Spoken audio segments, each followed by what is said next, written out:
चलिए फिर एक बार मैं आपका स्वागत करता हूं मेरे इस वीडियो में। आज मैं आपको लेके आया हूं कैवारा जो कि 65 किलोमीटर दूरी पर है बेंगलोर से।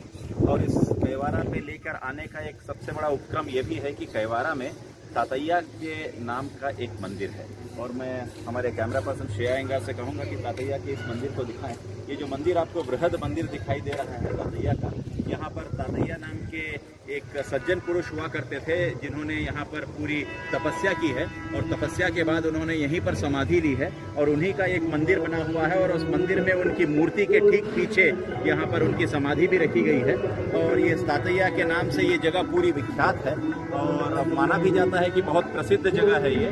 और लोगों का विश्वास भी यहाँ पर बहुत ज़्यादा है तातैया को लेकर। और श्रेया अयंगार से कहूँगा कि आज वो मंदिर में वो भी दिखाएं कि वहाँ पर करीब 150 के करीब जो पिलर्स हैं उसका लगा हुआ एक पूरा का पूरा जो हॉल जैसा नुमा है वो भी बना हुआ है। और ये जगह महाभारत में पांडवों के नाम से भी बहुत प्रसिद्ध थी। पांडव जब अपने वनवास काल में थे तो वनवास काल में पांडव यहाँ आके रहे थे। और पीछे में जो आपको पहाड़ी दिखाई दे रही है उस पहाड़ी पर ये कहा जाता है कि भीम ने यहाँ पर बकासुर का वध किया था। और वही पहाड़ी आपको पीछे में दिखाई दे रही है कैवारा में। तो कैवारा एक तरीके से महाभारत के साथ साथ जो है आध्यात्मिक रूप से भी बहुत प्रसिद्ध हो चुका है। तो यहाँ पर आने में आपको एक सुखद अनुभूति होती है। कभी बेंगलोर आएँ तो कैवारा और चिंतामणि भी जाएं। अब इसके बाद हम चिंतामणि भी जाएंगे जहाँ पर हम कैलाशगिरी पर्वत पे वहाँ पर भी आपको यहाँ के बारे में और आगे बताऊंगा। उसके बाद यहाँ अभी यहीं समाप्त करता हूँ, फिर कैलाशगिरी जाऊंगा तो आगे के एपिसोड में आपसे और परिचय करवाऊंगा। जहाँ मैं आपको अभी दिखाया था कि तातैया को योगी नरसिम्हा स्वामी के नाम से भी जाना जाता है इस जगह पे।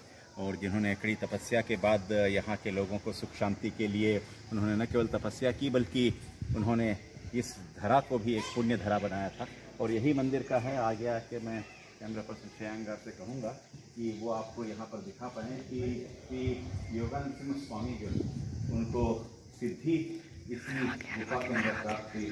इसी गुफा में उनकी एक मूर्ति भी लगाई गई है जिसकी पूजा की जाती है। और ये अंदर तक ये आपको और थोड़ा आगे आके दिखाएंगे और थोड़ा सा अंदर तक ऐसे दिखाएंगे। यहाँ पर वो ऊपर से शिला आपको दिखाई दे रही है, उसके अंदर में गुफा है। उस गुफा के अंदर पे उनको सिद्धि प्राप्त हुई थी। और कहा जाता है कि यहाँ पर जो जंगली जानवर थे वो भी सब उनके जब तपो भूमि में यहाँ आते थे तो बिल्कुल दयालु बन जाया करते थे। और ये अंदर का जो मंदिर है यहाँ पर आपको सारे ऋषियों की मूर्तियाँ लगाई गई हैं। जितने भी हमारे गोत्र हैं वो सारे गोत्र जो हैं वो ऋषियों के नाम से हैं। तो अंदर में पूरी ऋषियों की मूर्ति लगाई गई है। और ये बताने का प्रयास भी किया गया है कि हमारा जो गोत्र है वो हम किस ऋषि के वंशज हैं। यहाँ भारद्वाज का भी है, आत्रेय का है, गौतम का है, फिर भगवान के विभिन्न अवतार हैं, वामन अवतार है, वराह अवतार है, उनकी भी मूर्ति लगाई गई है। और ठीक इसके सामने की तरफ जो है वो पहाड़ी है जहाँ पर ये दिखाई जा रहा है पहाड़ी। इस पहाड़ी के बारे में ये भी कहा जाता है, जैसा कि मैंने आपको बताया था महाभारत के समय में, कि बकासुर का वध भीम ने यहाँ पर किया था।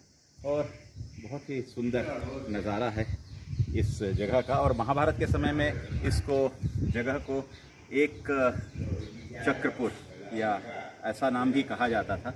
और वो बाद में बदलते बदलते कैवारा नाम इसका हो गया है, वरना एक चक्रपुर के नाम से ये जाना जाता था। और ये पूरी पहाड़ी यहाँ से लेके कुछ दूर तक दिखाई दे रही है।